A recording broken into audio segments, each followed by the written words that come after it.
Good morning.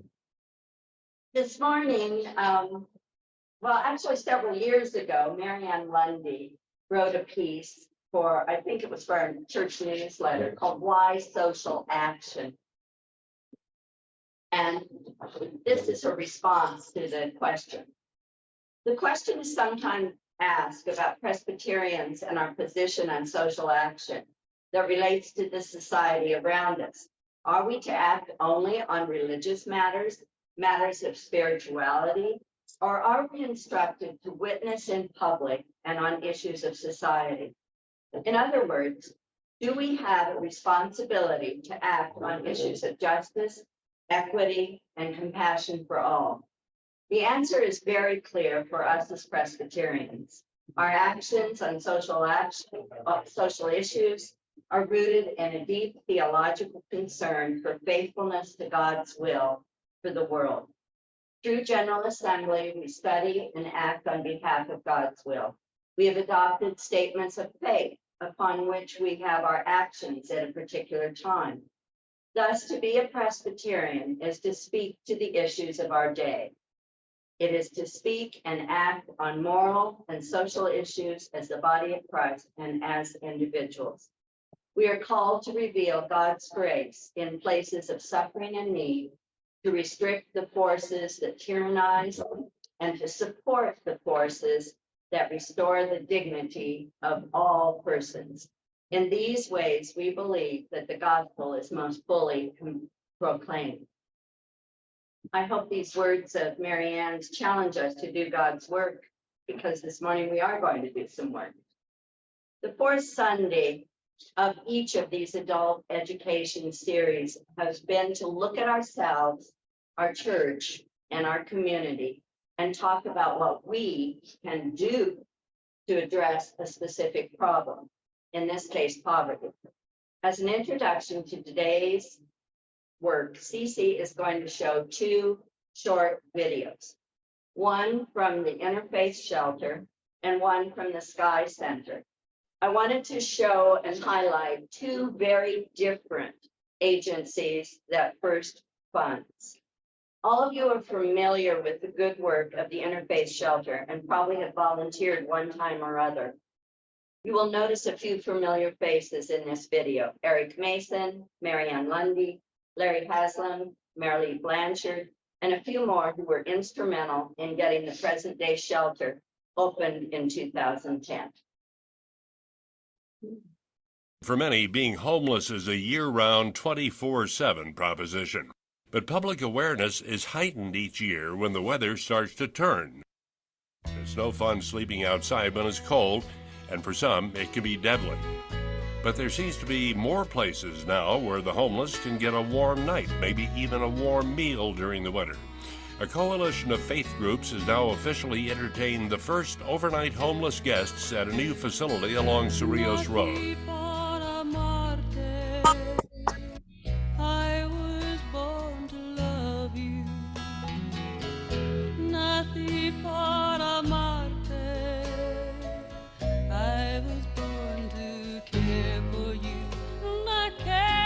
In the mid-aughts, the 2000s, there were a number of very cold winters, and we had several people who were homeless in Santa Fe die of hypothermia.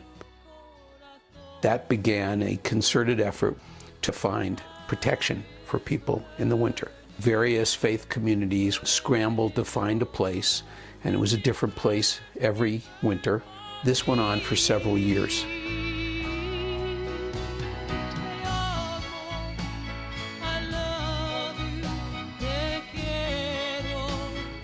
I remember one time I was downtown. It was right after I first got here. It was cold, it was snowing, I didn't have nowhere to go, and I was walking to the library, and the library was closed, and it was really cold. That was like the lowest day of my life.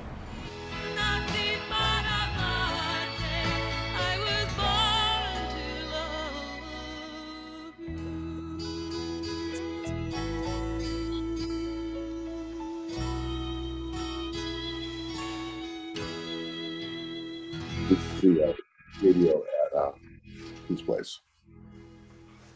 There were two shelters in town. St. Elizabeth's, but for St. Elizabeth's, you had to be part of their program. And there was the Salvation Army. They wouldn't take you if you were intoxicated. And the way that they housed you was they let you sleep on the floor in the kitchen. That's not really a preservation of human dignity. They were doing the best they could, but that's where we could see that there was a gap that needed to be filled. We'd been very conscious of people freezing in the mountains above Albuquerque. And then all of a sudden it came to Santa Fe. We learned it through the newspapers, most of us, that this was happening. And we were really shocked by this. Having been involved in the law since 1973, it was very clear to me the sharp break in government responsibility fostered by the Reagan era. Government was abdicating its responsibilities to poor people. In Santa Fe, a group of people who were just being ignored, who have mental health issues, substance use issues, trauma, people who had lived productive lives and were now living on the streets, and they were in jeopardy. Our rabbi at that time, Marvin Schwab, he recognized that the social justice work would be stronger if we were knit together more formally with other religious organizations. There was a need to have a place where the faith communities could come together and take on issues affecting our community where one congregation couldn't do it. But if we came together as a group, we could be very powerful in overcoming certain ills in our community. And so with the help of Dick Murphy, an Episcopal priest, Ben Larzalier, who's now a retired Lutheran pastor, and Larry Haslam, retired Southern Baptist minister, we got together and we decided to form what became the Interfaith Leadership Alliance, a ministerial association. And it started here at Temple Beth Shalom. The Interfaith Leadership Alliance was how the shelter board came together as a nucleus. Father Ken was one of the faith group leaders who realized that the situation was untenable. He was a bar mitzvah Jew. He turned away from Judaism. He started to attend Episcopal church services, and something resonated strongly. He would have been familiar with Tikkun Olam, heal the world, even if he would have cast it in Sermon on the Mount, Matthew 25. You know, when I was naked, you clothed me. When I was hungry, you fed me. It's the clergy who motivated their members to rally to this cause. They're the real heroes in this story. We had several faith groups that were key players and individuals within them. The Cathedral Basilica, Amelia Hollis Romero, and later Annie Laurie Coogan were very key. Santa Maria de la Paz, Tom Ortiz, Westminster Presbyterian, Eric Mason, the Unitarian Universalist, Angela Merkert, Temple Beth Shalom, Sue Breslauer. Rabbi Schwab was honorary board member but never served on the board. Richard Murphy at St. Bede's and his parishioner Susan Odysseus. First Pres, Marilee Blanchard. St. John's Methodist, the Lutheran churches, secular groups. Tons of volunteers from all of these faith groups. I mean, we always used to joke we had everyone from the Adventists to the Zen Buddhists.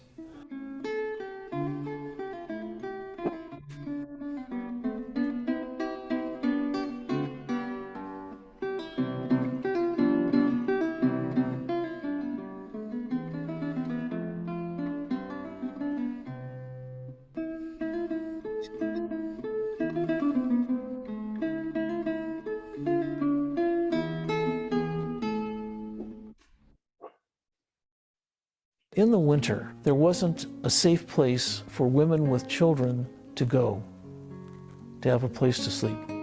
And from that came the idea that we would do a sheltering in our various sanctuaries.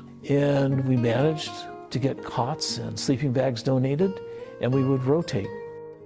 The various faith groups would house the men and women, different locations, for 2 weeks at a time in their own facilities. And as welcoming as these faith groups were, they're really not set up to house people.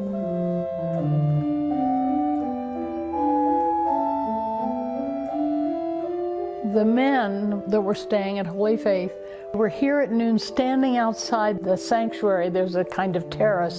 People would be in church, and then they would come out at 12 o'clock, and they couldn't escape seeing all the people. It was shocking, I think, to people to realize how many people needed a noontime lunch, or needed food, or needed a shower. So we had a couple of temporary places that we were in for a season, and then it became clear we needed to be in our own place. And then there was Pete's Pets, with a dinosaur on the roof, and could we make this into a shelter? At one of our searches, we came across Pete's Pets, and at that time, Pete had closed the store, so he didn't mind to do a short lease for us, to be able to, kind of his cash flow going. So we rented 2 consecutive seasons before we approached the city. Mayor Koss decided that the city of Santa Fe should buy a permanent location for us, because we knew that every year we would face the same uphill battle, finding a landlord willing to let us rent from them. The city laid down 3 or 4 conditions. One was that the shelter could not be too close to the plaza. The shelter could not be too close to the mall. The shelter had to be on a major bus line. The shelter had to have high visibility and be accessible to police and fire. And the last was that the shelter had to be in a commercially zoned district, which is where Pete's is. Pete's became the building that the city bought. How do you convert a pet store into a shelter for the homeless? And among other things, you need an architect. At that time, they asked me to sit on the board. My background in architecture and development kind of like help a little bit to steer the project in the right direction. And because of being volunteer and knowing the shelter kind of very in depth, I knew exactly what it needed to make the current space work for our purposes. Vahid had all the ability, envisioning how it needed to be, how to get there. He gave hours and hours and hours of his life. We had a lot of fun. We did a lot of the demo work ourselves because we couldn't afford to pay people. And what little boy doesn't want to take up a sledgehammer and smash something? We had a lot of people in the good spirits that they did a lot of the hard work for the shelter. One of our long-standing board members, who had himself been homeless for years, Ray Masterson, he's the man who used to ride around Santa Fe on a tricycle pulling a wagon with his dog. But we had to rent a little bobcat because those fish tanks, we could not, with sledgehammers, demo those things. And Ray had so much fun driving that bobcat through those fish tanks. I wasn't too much involved with that labor work. I'm glad to hear that they had some fun. But sometimes also, when you look back stuff, although it's painful at the time, you feel like it wasn't as bad. So. We worked hard 5 days a week, sometimes 6, because we had a strict deadline. I always like to brag. The Pope recently put in 2 showers in Vatican City for homeless people. The Pope has 2, we have 4. Eventually, we got the building into shape to serve as a come-as-you-are homeless shelter. We outfitted it with offices for the various providers to provide the day services. We acquired bunk beds, fully fitted out kitchen, A tremendous amount of work went into creating this beautiful shelter space, and we were then able to open around 2010 and begin serving homeless people. I was recently asked, if you shelter people, you're saving them for the one night, but you're not really solving the problem of homelessness. And I said, yes, and that's why the shelter is, in some ways, an opportunity center. We don't just shelter people, but we give them access to medical care and dental care and counseling if they want it. It gives them a place where they can find these things so that they can get the treatment that they need and the medication that they may need to begin to reclaim that place of dignity. I was broke on the streets, so when I stayed with my ex's niece for like 3 months, and then the mom kicked me out of there, so that's when I came to Pete's. I had a nursing license because I did work in Vegas for a couple of months out there before I lost everything. So I used my license, sobered up, and I got work here. And I actually got an apartment, and I was stable for maybe 2 years, and the dream caught up to me again. So then I ended up on the streets again. I lost that apartment. Is that your cat? Yeah, I got a letter from my think and my doctor that says my support animal. For disability. I was strung out when I got here. I had to go to, they called the ambulance on me because I had a hole here. As soon as I got out of the hospital, I came in. We started talking, and here we are, still in love. If you come to Pete's, you get to shower and change your clothes, and yeah, it's one thing to be homeless, and it's one thing to be a dirty homeless. Yeah, it's like, how do they say, I may be homeless, but I don't have to look homeless. Yeah. But they do give you dignity. At least you can walk out and say, you know, I'm clean, I got clean clothes on, it's not torn. I'm fed.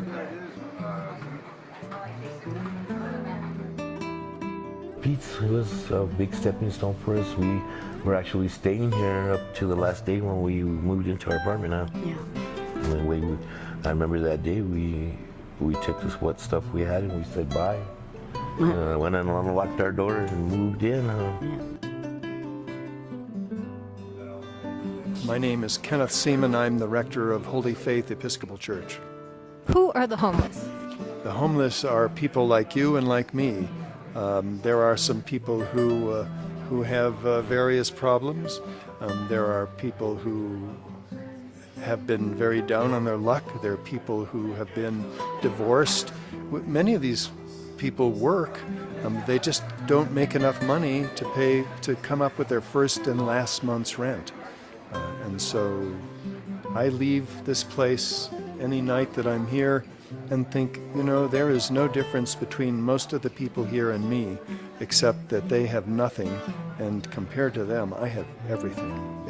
It's quite an extraordinary experience, I must tell you. And last year we had over 500 volunteers, and all of them left the same way. They are very committed to this. What is done here could not be done without your folks' help. So thank you very much for coming. Our guests, they've been out in the cold all day. They're cold, they're hungry, they're tired. Out there in the streets, they're invisible. People look past them, through them, away from them. In here, this is their home. We treat them with respect. That's one of the reasons I like coming here. Thank you for letting us come and be a part of your family. And we've always enjoyed it when we come, or else we wouldn't be here. That's true. It's gratitude is the attitude. So let's have some fun tonight. Woohoo! We don't serve till 7, right? No, 6 o'clock. 6? Yeah. Uh-oh. Holy moly. Is it cooked yet?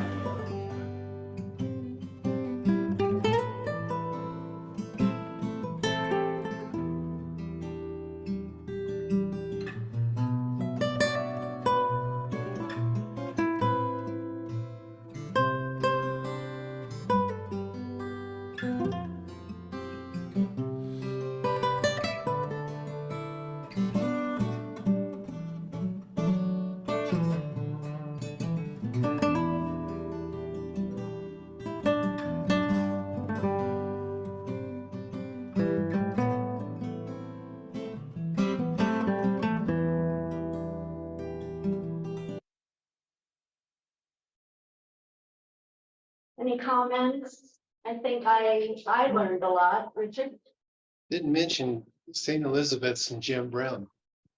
That is true. It was really focusing more on the beginnings of, Yeah, but but it was as already set up by pretty much. Jim and some of you remember the first Sunday we had Hank here too, Hank Hughes, who was collaborated with Jim and other people to start St. Elizabeth's. So that's another aspect.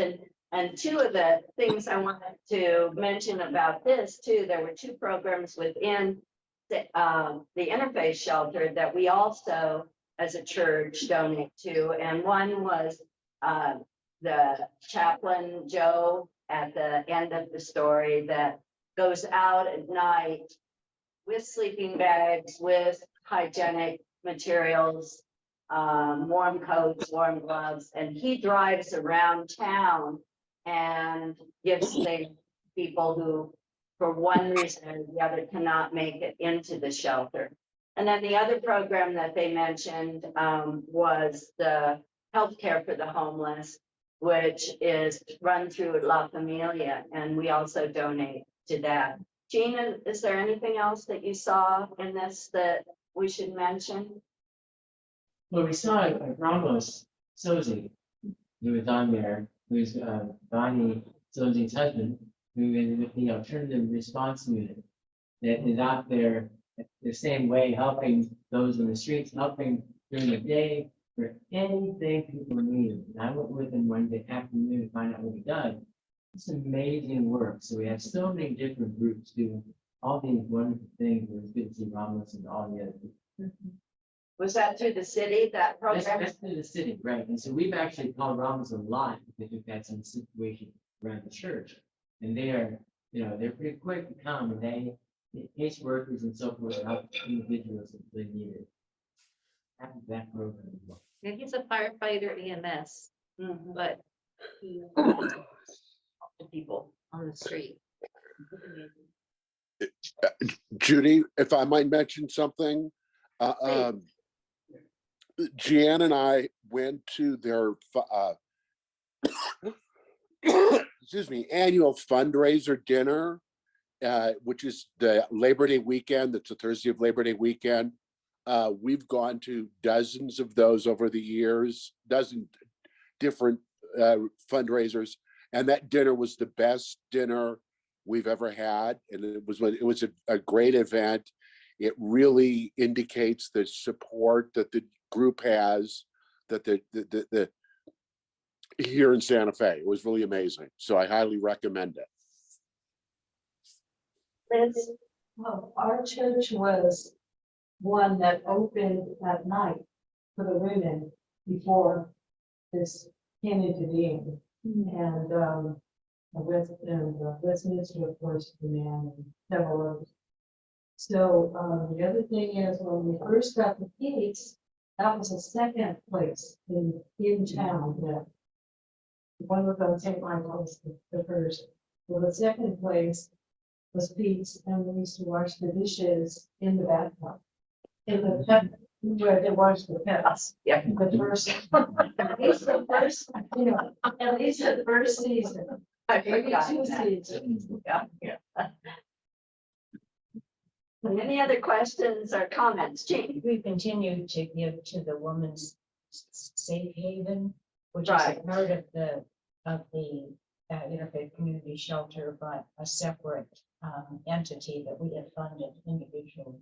Right, I had forgotten about that, so thank you. I think, Judy, I would just say that having now had the opportunity, unlike Liz, who's been here from the beginning, those of us who just started last fall, and we've now passed our 6-month period of being there. And when you go and you leave and you think, okay, so we fed people tonight. And then, but I always think a friend of mine who did a lot, and her family has done a lot. And she was awarded, in Texas, I don't remember who it came from, but anyway, when she gave her acceptance, she said, we try to do a lot for children, but you don't help children as a unit. You help one child at a time. And so when I leave there on, usually now Tuesday nights, and you leave and you get in your car and you think, maybe we didn't do a lot, but those 60 people ate tonight. And so it's one person at a time. And I think sometimes you lose that connection with you're the person that needs to, and we can provide. The thing I find difficult to do, but what is encouraged to do too, is when you're in the kitchen cooking or helping, is to sit down and eat with the people, not just to, send them through the line and have them sit with each other, but to actually try to have a conversation. And that's a hard thing to do. It's hard for me. Carr has got that one down. Who does? George Carr. He is a front of house guy, and he is terrific. That's great. I just want to mention one thing that people may have missed. Sadly, we routinely discharge people to PEDS, interfaith shelter, and it's always, a little heartbreaking when that's where you're dropping them off. And a lot of times they say, "Oh, I'm not going there. They steal things, this, that, that." And what I always try to tell them is, it's the one place where you can come in if you've been inebriated, and the other places will not take you. So I always try to tell them there's at least one place in town where people are not going to freeze to death. I said, if you had diabetes, alcoholism is a disease. If you had diabetes, would you not want to be, enter, or a fractured femur or something like that, whatever. So I just always want to let people know that that is one of the amazing things they do. I think there is a dry out room, if I'm not mistaken, and then once people are able to come on. But that's pretty remarkable that they do that. Yeah. I have to admit, on the way to church this morning, I saw a young man, walking with a blanket over his head and a sleeping bag kind of like around his middle. And here we are, and he obviously was not at PEDS last night, and it was a cold night. So we're not reaching everyone at PEDS or at St. Elizabeth's, but maybe Chaplain Joe did reach him. I don't know. Any other comments about PEDS or questions? I enjoyed seeing this because naturally, because there were a lot of people that were in our church, including one of our associate pastors, Brooke Pickerel, who was just in one quick flash, and then her name was mentioned too early on, but she was part of the planning team at the very beginning. And of course, our church has been involved in many ways since the very beginning. So the thing that I found inspiring is how all the faith groups got together and were able to convince the city. And with David Koss, it didn't take much convincing. David was such a good guy, is such a good guy, that he would see the benefits of it. But to convince the city to buy the building and to get started and converting the building. George.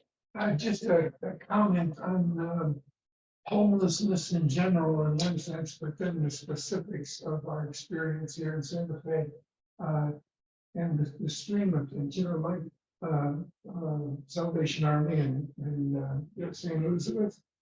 They did what they could do with what they had, and they had to define as an institution, we can't deal with the alcoholics. The shelter took that on and added that dimension, but it was after 9 o'clock. And then you saw pictures of the shelter when it was first as the Beats place, and then now with the big tent outside. So that it took, 2 years to get that tent so that there was a place for those who couldn't come in, the alcoholics couldn't come in until 9 o'clock into the other room. Well, where do they stay? It's still cold outside. Yeah. And anyway, the nature of that, and then the couple in this film that made it into an apartment or into some kind of home. And what the city is doing now, again, because of much of this work and the collaboration with the churches, they're buying the old motels and creating homes as the next step. You know, is it enough? No.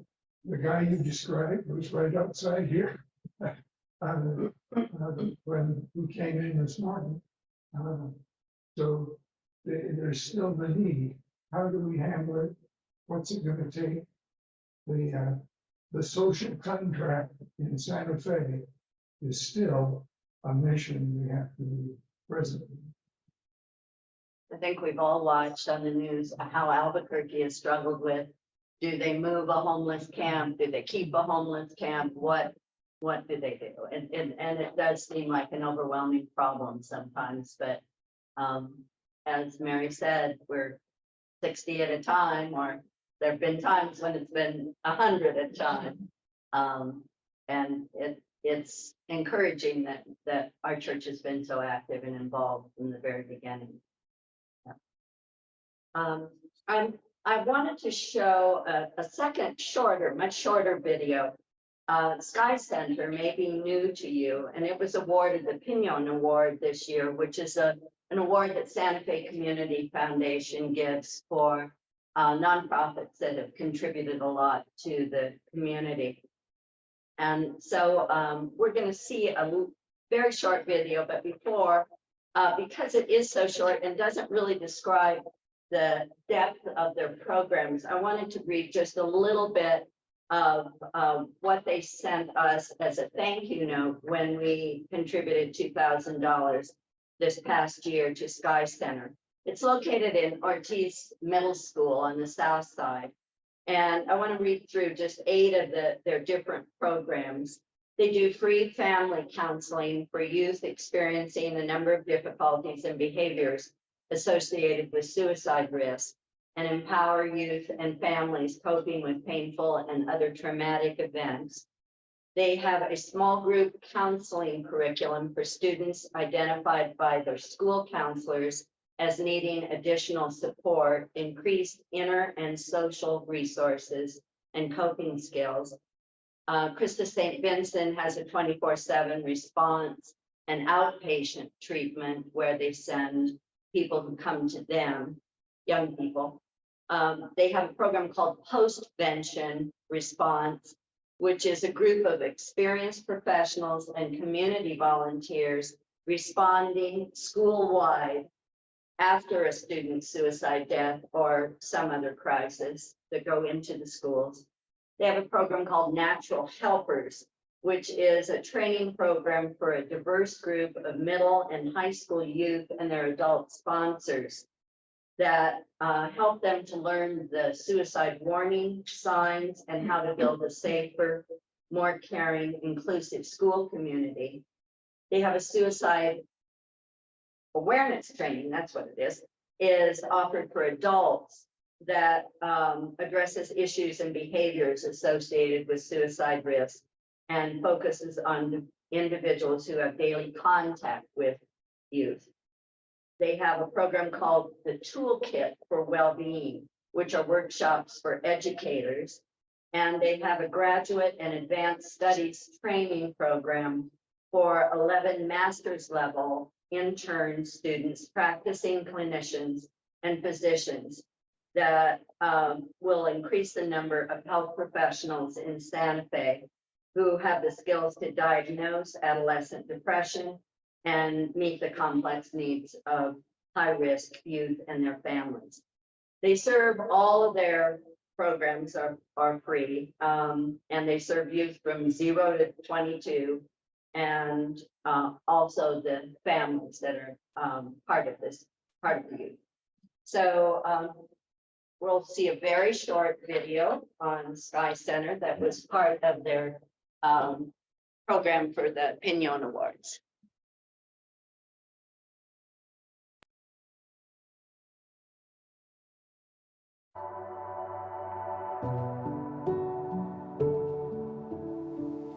We have a community problem with youth suicide. We have to have a community-based solution. We are trying to tackle one of the most complicated issues in New Mexico. We are trying to get as far ahead of suicide risk as possible. So by that I mean early prevention. Our programs range from our Early Natural Helpers program, and that's a program where young people, mostly middle school kids, a few high schoolers, learn how to be the eyes and ears of their school community. There have been multiple times where underclassmen that are a lot younger that I haven't even talked to before have just come up to me, knowing that I'm a natural helper, and have asked me about different things or told me about issues that are going on at school or with teachers or with other students. There are a lot of people we can go to when talking about those tough issues, because it is a lot for a teenager to handle. We do a lot of trainings in the community for school teachers, faith leaders, folks over at the hospital, parents. It's definitely one of the best trainings in New Mexico. You get so much support, and now being in this profession as a clinician, I feel so confident. We really try to develop this comfort level and the skills for how to ask and check in with each other. When I was 16, I had some issues mentally that got the school involved and got the counselors involved. My counselor just had the number for the Sky Center, and then the next day we were here seeking counseling. At first, therapy can seem pretty daunting and pretty scary. And so it just feels nice to not feel alone is mainly what I've taken away from it. You just sit down with someone and they just understand you. And they're like, yeah, let's talk about this. And that's a very important resource and avenue of my life. And so I definitely cherish the Sky Center for that. The good news is our programs are completely at no cost. It's free, there's no charge, and no questions asked.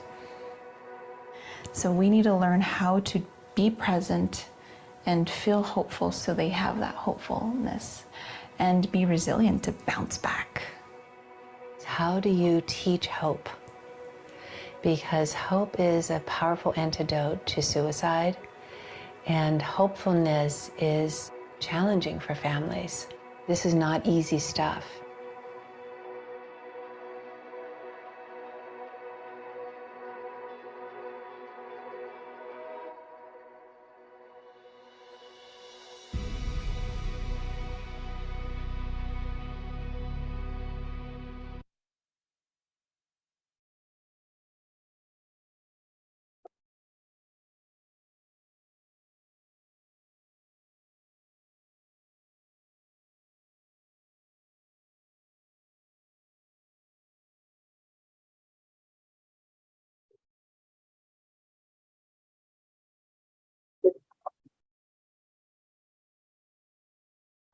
But wonderful that we have a place where they can begin to deal with this problem. I wanted to view these two videos, for us to view these two videos with the idea of how we as a church can become more involved in some of the work of some of the projects that we have funded. As co-workers in mission that we talked about last Sunday, we would like to be more relational in our partnerships with some of these agencies rather than just supporting them financially. However, our committee, our Mission and Social Justice, also would like your input on how to be good stewards of your donations. And in 2019,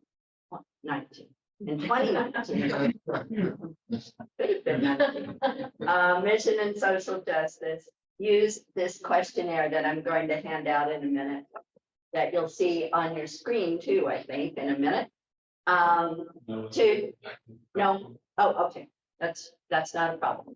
That you will, we'll talk about, it is the congregation. We wanted to poll the congregation to see what was of interest to them as far as funding. And last year we funded about 22 different local agencies, 17 regional, and 6 international. So we funded agencies in all of these categories, and I'll just read through the categories very quickly. Advocacy to legislature, judicial, and government agencies, Christian mission, domestic and foreign, climate change, water and other environmental concerns, domestic abuse and family issues, drug and alcohol abuse and education, employee and worker rights, primarily as related to immigrants, education, child and adult, gun violence and prevention, healthcare, homelessness and sheltered housing, hunger and food insecurity, immigration and border issues, prison conditions, Native American concerns, and racial injustice. And we're going to do just kind of a test run of this questionnaire this morning. I'm going to ask each of you to list your top 5, not necessarily in order, but just your most top 5 that you are feeling our church needs to participate in. And under each of these categories, we can show you, or I can read some of the actual agencies that we funded. But today, I'm just going to pass out pens and paper, and for the next couple minutes, just rank, or not rank them, but just check off your top 5. I'm going to pass those down. Here, take this. You and Jenny.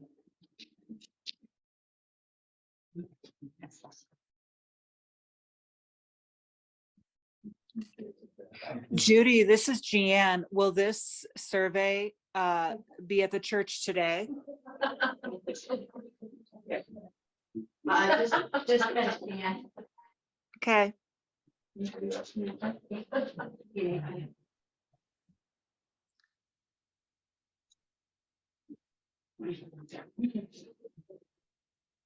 What Jan had a good question. What my intent was that we would do this as a small group today. And then after Easter, when we have a joint worship service, that we would include this as part of our bulletin in the morning, and people can fill it out as part of the congregation at that time. So this will not be at the church today for you to fill out. Does that answer the question, Jan? I think there's a hand up. Yeah, well, Yes, ma'am. I don't know who that is. Okay. Nat, Nat, is that you, Nadine? Yes. Would you comment, please? Do you want people in the Zoom to list 5 priorities in the chat, or you're just going to do the in-person exercise? I would welcome you to have priorities in the chat too, because we feel that this list is not totally comprehensive, and other ideas that you have would be welcome. Thanks. I just didn't want to clutter the chat if there was no one monitoring it. Don't want to make more work where there isn't a monitor, and I can't volunteer to monitor it because I'm not a host. Thank you. Would it be possible for someone to write in the chat? I don't know that I can remember all the things that were listed, just to look at those. There's quite a few, Ellen. I'd rather just send you the list and let you respond to it later. Okay. I think something that would work for people in the Zoom is just kind of what popped up on the top when you heard the words. It doesn't have to be the exact name, by like violence prevention, or even if it wasn't the exact right words, like food insecurity, and then Judy could sort of steer the words into the category list of categories that she has. It's just a thought. And certainly, rather than, if you want to do it in the chat, you could certainly do it now and just tell me a category that you're thinking of, and I can add it to the list.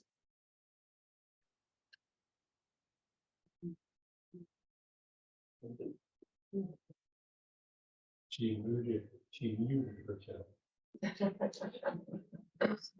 Nat, She's typing in the chat. Nat, if you, let's see. Yeah, well, I'm sorry, what? Do you want to just say a category or a couple categories that you're thinking of now? Oh, I'll put them in the chat. Or- Okay, Yeah, I'll put them in the chat so I'm not undue influence. okay. What do they call that? Subliminal messaging. We have three in You the can chat. tell you can tell that I've been often at the front of a classroom. We have three that Dennis Anderson has sent in: Native American concerns, gun violence and prevention, and homelessness. If you just want to hang on to your papers for a minute, Bruce, let them. You're so efficient.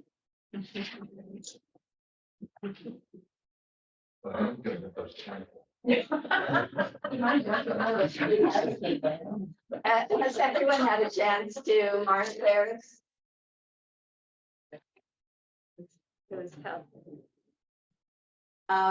Bill Humphreys. Malie says food insecurity. Bill Humphreys says domestic violence, education, prevention, services, border issues, homelessness are things that are coming up on the chat. Well, you can read those too. No, we can't. It's too little. Okay. Yes, it is.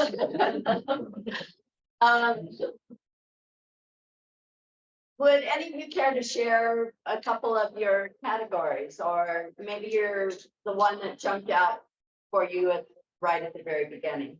Climate change, Climate change, okay? it's everything. It's everything. Hunger and food Racial insecurity. injustice. Oh, CC said racial injustice. food insecurity, because if you're hungry, you can't do anything else. Put in healthcare.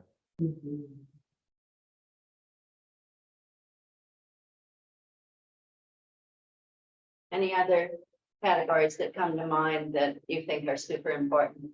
Rights to immigrants. That's real hitting home in our church right now. I think the domestic abuse and family issues are a subtle one, because when you think of Sky Center and suicides, 99% of the suicides and the depression in schools is the result of messed up attachment theory at home. And that's usually because of the abuse and recklessness. Also put in advocacy. So we have an impact at a larger level with new laws, policies. Funding. We've actually have, as I mentioned before, one or two, or maybe quite a few more in each of these categories that we have funded in this past year. As we think about these agencies, I thought it would be interesting too, in the last couple minutes that we have, to mention if you are involved personally in volunteering at any particular group, and how you got started. What was your how did you get involved to begin with? What have you done in the past, maybe that you don't do anymore, that was local, or that you would like to find out more information about? Liz, you can tell me how you got involved in the food industry at Santa Fe that started with our church, Thursday mornings, handing out a bag of groceries one day.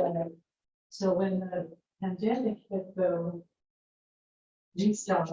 Most of us were older, and it was only one bag a week, and the food people took over everything that we had. And we did get a lot of our food from there. No, that was maybe 80s, 90s. And, Gerald Hagan was very important in that work. That's Leslie's father.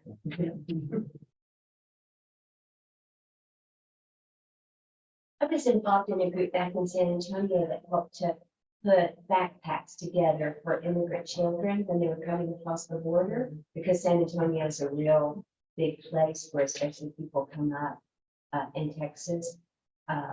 But then, of course, when the borders were shut down, there were no children coming. So, but it was a neat. Every child got a backpack that had just soap and lotions, and they got a toy. They got some things so that as a child came across, they had their very own something that belonged to them. And that was always an important thing. On Friday, Dick and I took down the towels and sheets that people had donated for the shelters in there's a couple of shelters in El Paso also. And literally, we were surrounded. I know that there were over 150 towels. I told Liz, if we had a rollover accident, it would not be a problem. So compressed by towels everywhere. And I did take a picture of all the big garbage sacks of towels, so that'll be on the e-news coming up when I get it to David. But I have always am so heartened by the generosity of this community of faith. You're more than ever. I know. I'm afraid of those. I think those will have to go to Pete's. So, yeah. I don't think we're gonna make another trip down. Individually, I want to encourage people to do something like I've been picking up trash on the highway for over 2 years. And, it's just me. But, you can do things even on your own. You don't need somebody to sign up or show up. Just do what needs to be done. I think Judy, I'm sorry. Alex? One of the most satisfying things that I've done is working with our church and Westminster Church, teaching English to immigrants. And they were so eager to learn, and I don't know, it's just pure joy. Hard work and pure joy. And it's satisfying that you could see progress being made. And unfortunately, it was another thing that fell to COVID. So. I had lunch with my counterpart at Westminster this week, and their Matthew 25, they've approached in a little bit different way. They have a Matthew 25 fund, and in 3 years, that little church has raised $80,000, and they have people that come to them and fill out an application for anything, really anything. They give up to $500. You can only ask for it once a year. And they are eager to have someone from our church community on their board or their committee that approves the applications. And they do it all online. And so it's not another meeting you have to go to. And I'm hoping that someone will volunteer for that. And it's things like people that needed new tires to get to work. A young man, a transgender person that was in one of the youth shelters that needed a root canal, and they couldn't obviously afford a root canal. And they're really good. Westminster has been really good about saying, okay, here's $500, but here's another place you can go to get the remaining amount, or they contact someplace in the city. This is a program I don't know about, but Jenny Lasley at Westminster told me there's a program with the city called Navigators, and they help people find ways to pay for things and services that people may not know about. It was not a program I'm familiar with, so I can't really talk about it. But I think that has been their way of living out Matthew 25. And they are, I think I mentioned it earlier, that they are the only church in New Mexico that has received this certification of a hunger action church from the national church. And it's just because of the number of hunger programs and things that they've been involved in over the years. Little church with a big heart, yeah, for sure. I guess it's time. Thank you so much for coming. And now you can give your question. Judy, two people have their hands up. Oh, thank you, Nat. Thanks. My experience of how do we grow volunteerism, and this is, I'll try and keep the story really short. Growing up, we didn't have enough in my 4-person family, and my father would always say, you never take a handout. You never take a handout. But yet the philosophy was charity begins in your own backyard, but we don't need charity. So we would go to the back of the day old bread store and get the day old bread that wasn't moldy, that they couldn't sell anymore because it was maybe 2 weeks old.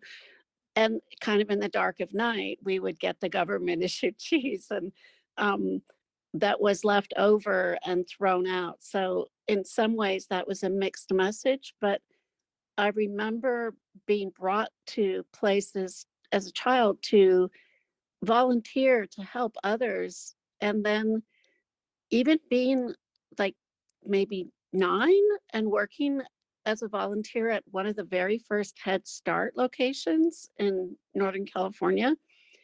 And that dichotomy, but also the embracing of, even if you have little, you can give much, from the place of wealth that is a deeper concept. And I think that really helped me give myself and others more generosity. And I think that growing that in folks as early as possible is really a way to build community. And I wouldn't know how to package it, but I would certainly say that I was made better through the experience of not having enough, and concurrently of the experience of whether you don't have enough, you still have enough to give more than you have. Thank you. I think starting young with our kids is a really important aspect of this. One quick, Jan. Sure. I just wanted to mention one thing that's close to my husband and I, Art, is Native American concerns. And part of that is because, and I think this is true for some of these other areas as well, it addresses a lot of the things on the list that we just went through. It addresses hunger and homelessness and education disparity and justice and, you know, all of those kind of things. And I think that there are some of those other organizations that probably blend across some of those concerns. So, and I concur with Nat that, you know, getting opportunities for young people to get involved can really help people understand the importance at an early age and make it part of their becoming a person. Thank you. I wanted to read just really quickly. Bill Humphreys has said, I spend 8 hours a week in 4 different classes in 3 different public schools, 1 high school and 2 middle schools, which reminds me of opportunities for volunteering in the schools where which all need good models and mentors. So, and other people have mentioned the racial injustice, youth suicide, gun violence, and a number of different categories. So thank you for participating in this. This will help us put our final questionnaire together. And thanks for being here this morning. And thank you again.